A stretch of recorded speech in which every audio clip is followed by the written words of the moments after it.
The fetus and newborn actually have a interesting microbial environment. So at one point it was thought that the fetus lived in a sterile environment, and we're beginning to recognize more and more that the fetus does not live in a sterile environment, that there are microbes present in amniotic fluid, likely microbes present in the placenta.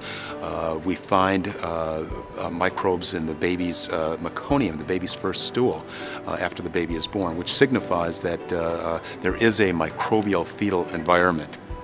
So what these microbes do, we're not totally sure yet, but they may be stimulating the immune system of the fetus and beginning to train the immune system.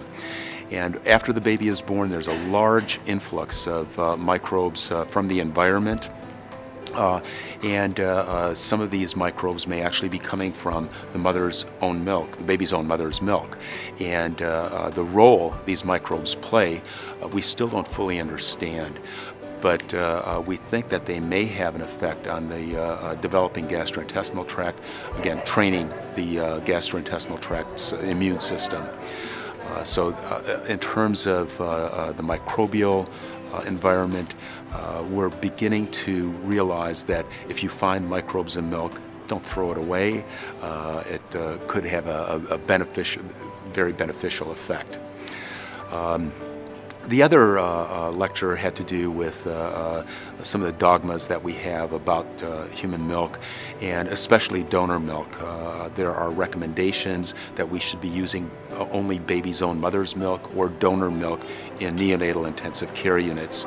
And we're beginning to recognize that there are some deficiencies of the baby's own mother's milk, and even more so with donor milk that is pooled from several different mothers who have had babies 6, 8, 9 months previously. So the protein content is relatively low in some of these donor milks, and babies may not grow with that protein content, and you have to add protein, you have to add minerals such as calcium and phosphorus to provide the most optimal nutrition.